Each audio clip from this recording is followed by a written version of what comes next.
I don't like it any more than you do. But I'm here to tell you why your Blue Origin takes are dumb. And you're just going to have to sit there and listen to it and learn. Okay? Okay. Number one, that it's fake. And this mostly hinges on the fact that the door opened before Jeff Bezos opened the door. But it turns out that you can open it from the inside. And the fact that they did that is fine and normal. But let's zoom out and ask ourselves, what would we gain from having a bunch of people over and over again go up in Blue Origin rockets and lie about the fact that it happened? I don't know. Is it CGI? Are Katy Perry and William Shatner lizard people who are just pretending so that they can manipulate you? Like, the big group of people who believe that this is fake are trying to hold on to a belief that space doesn't exist. Like, they think there's a shell around the Earth, or possibly just above the Earth, because there is no around it because it's not a sphere, and that it changes color during the day. And honestly, great for them. Just hold on to that. If that's what's giving you meaning right now, sure. I am not, however, going to waste a single fucking glucose molecule thinking about you, okay? So number one, it's not fake. And I did see that one on TikTok and Twitter. What would we gain by lying about any of this? Nothing. It's not fake. Okay. Number two, this guy's fighting fake news with facts. Blue Origin flight didn't really go up to space like the media is portraying. They didn't actually experience microgravity either. Well, I don't know what the fuck you're talking about. That's dumb. It's like, I mean, I don't like, you can just put stuff into the little boxes and push enter. And that's, I don't know, who is this man? Host of a show and politically uncensored, attorney. So I think it's fair to say that this man is not worth brain cells. But I will say that like what Blue Origin does is they go up to the Kármán line, which is the internationally recognized boundary of space. Now, there isn't a moment that's like the atmosphere ends and space begins. It fades out. There's a point at which it's definitely homogeneous space, and there's a point at which it's definitely atmosphere. But there's a big fuzzy area between those two things, and knowing exactly where to draw the line and say that this is space now is hard. And so we just pick a point. So that's space, we've decided. And Blue Origin doesn't go up to like the point where like the view is best, you know? They're not like, let's get to the point where we're up into the, stratosphere and we can see like the blue halo of the atmosphere and the curvature of the Earth. They go up until the Kármán line, just at it, and then they come back down. And they do experience weightlessness, because the thing starts to fall down at the rate of gravity. And during that period of time, everybody's falling together at the same time. And this is actually not physically different from being in orbit, where you're just falling all of the time, but you're going fast enough that you miss the Earth. So you get to have that weightlessness perpetually. But they experience weightlessness, the same microgravity that you would experience if you were on the space station is what you experience when you are in free fall ever. And also when you're in free fall. But like, from what I'm guessing, this guy thinks is that like when you get to space, gravity goes away. Because that is a thing. Like, it makes sense that you would think that because you see people in space and they're always floating around. But they're still under the impacts of gravity up there. There isn't a point at which the Earth's gravity like suddenly drops to zero. They are up there, and what's happening is the space station is falling in Earth's gravity around and around, but it's going really fast, so it doesn't hit the ground. It just keeps falling around and around. He's upset that there was no orbital insertion. I mean, so this is, I guess my like next take. Why are we having this conversation now? Like, I understand having some conversations now that we wouldn't have had previously. Like, I find it fairly uncool that this is being pitched as like a great achievement for women when like there are many extraordinarily accomplished female astronauts, including many in training right now who will go to space in the future. And I think we're mostly talking about it because it is famous people. And we're talking about it because Blue Origin wants to market itself so that people will buy space tickets. And my instinct is that this is a fad and that space tourism is not going to be a thing. Like, it's just not that good.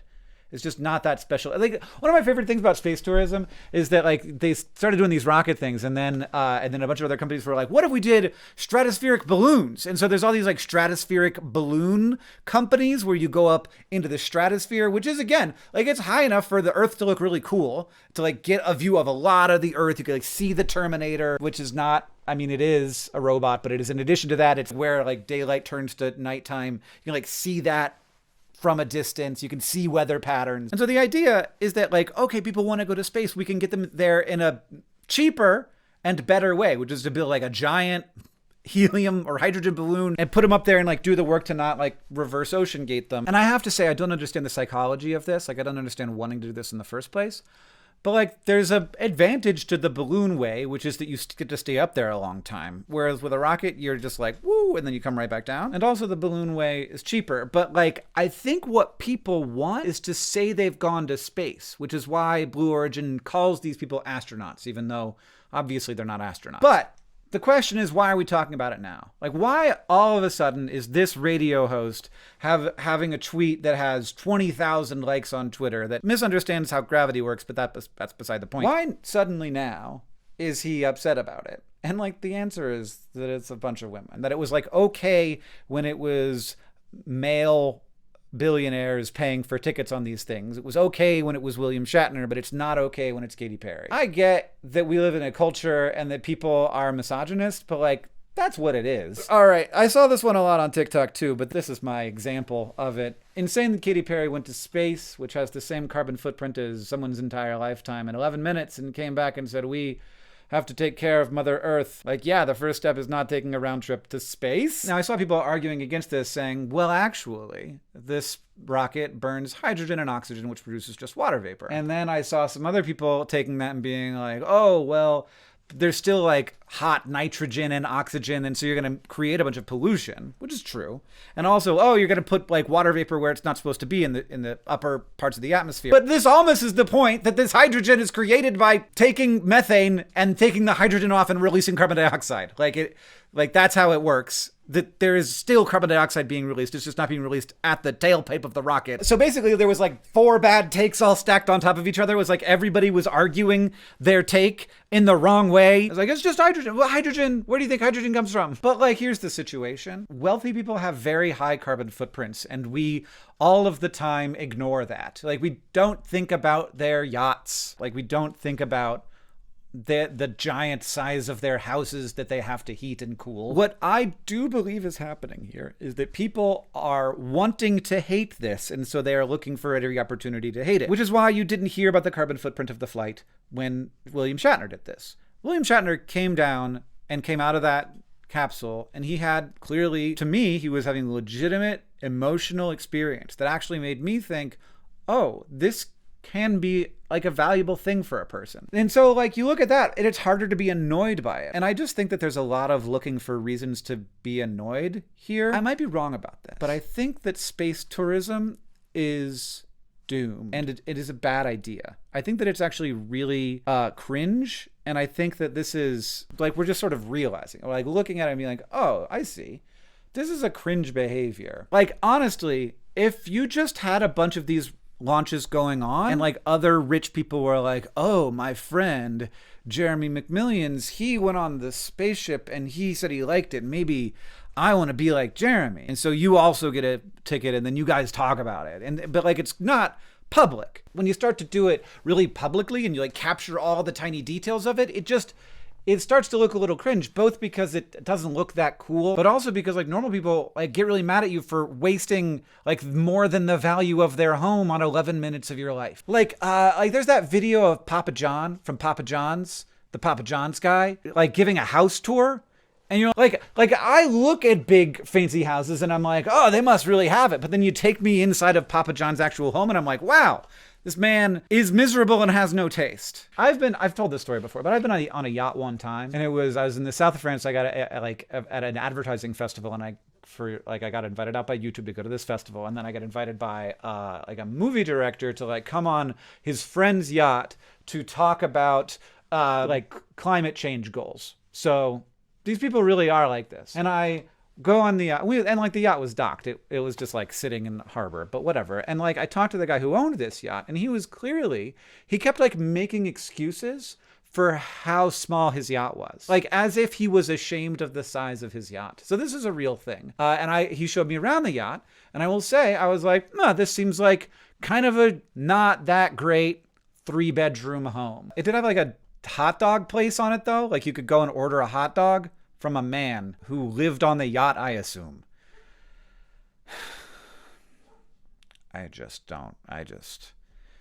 it's very silly. So like when you actually see it and experience it, it loses so much of the luster. So when I see like William Shatner have an experience, that's great. When I see like other people just doing it in the background, I'm like, oh, I guess probably they're getting some value out of that. When I actually witness it, I'm like, nah, you know what doesn't seem like it's worth $1 million is that 11 minutes. And so I think the more people learn about the actual experience of going to space and space tourism scenarios, the more people will be like, oh, I think that's dumb and also embarrassing. I hesitate to say this now because, of course, now it is inside of the context of this like female crew. And I think that there's a lot of people who find this annoying in particular because they're like, aha, it's the thing I hate. I mean, that clip of Jeff Bezos talking, like William Shatner trying to like be emotionally connected to this experience after having like a whole career in which like space was such a big part of how people imagine him.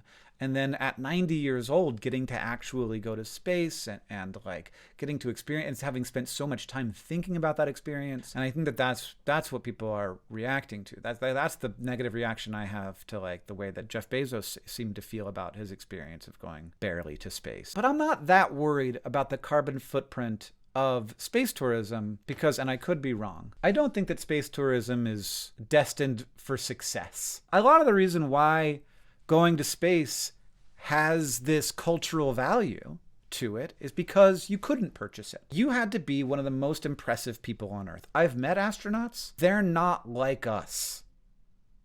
They're not like us. In the opposite way that Kendrick meant it. If I try to like parse out what people are buying when they go to space, there's like the roller coaster part of it, which I admit you can't get on a roller coaster. Like it's a different roller coaster than you'll get if you just go on a roller coaster. But like roller coasters also have advantages over rockets. Like rocket just gonna go straight up and push you down. That's cool, but like roller coasters do more than that. There's the view, which I think is valuable, but will be offered to you by these balloon companies who I do think will fail because I don't think that that's really what people are buying. And then there's buying the I was in space, which right now is valuable. Like there's actually a list on Wikipedia of everyone who's been to space. But if space tourism actually becomes a thing, that list won't exist anymore. Because there once was a time when there was like a manageable list of people who had been in airplanes. And then that list got too long. With like helicopter tourism or something, you're like seeing Manhattan or you're seeing the Grand Canyon. Like you're seeing a different place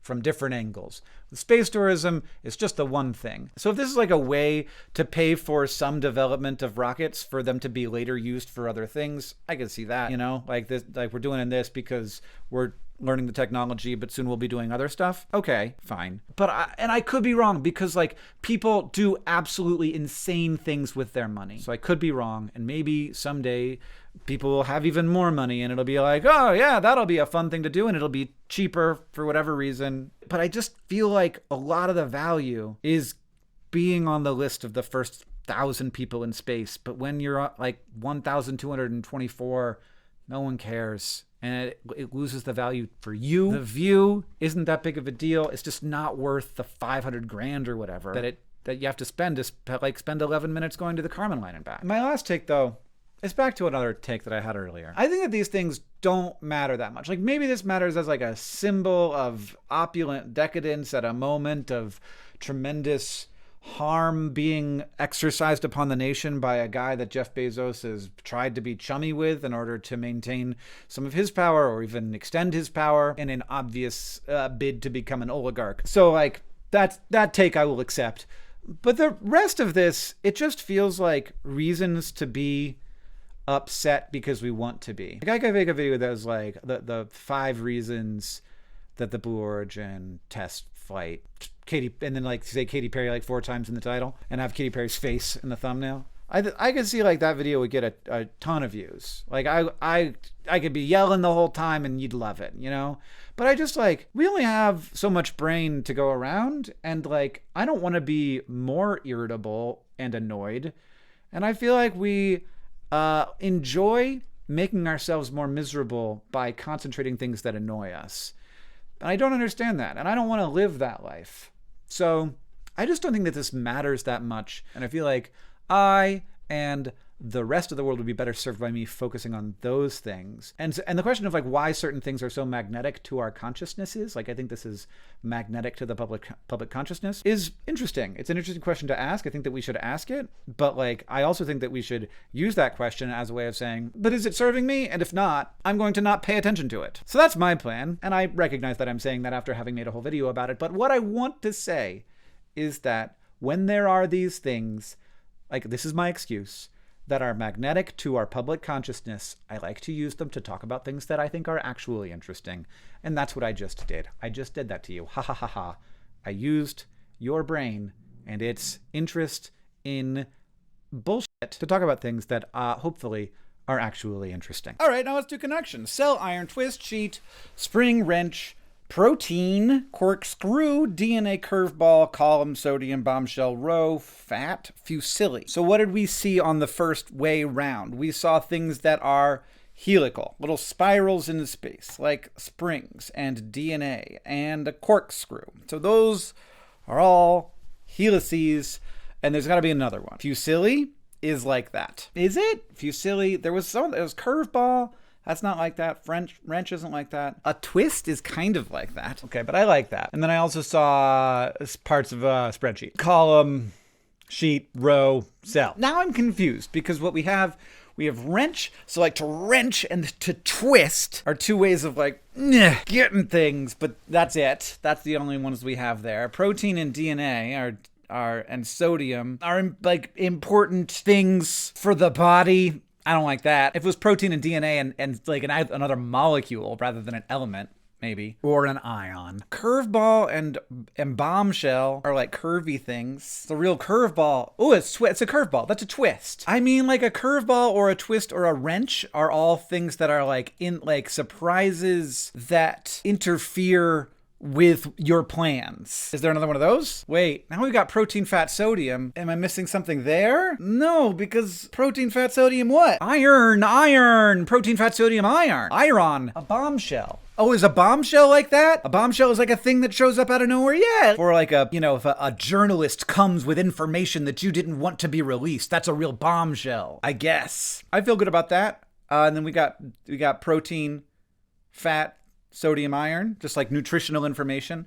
I do not know which one of these things is the purple. Is it going to be the first thing I got? I don't know none of those are particularly hard to me. Yeah, that's it. That's got to be the purple.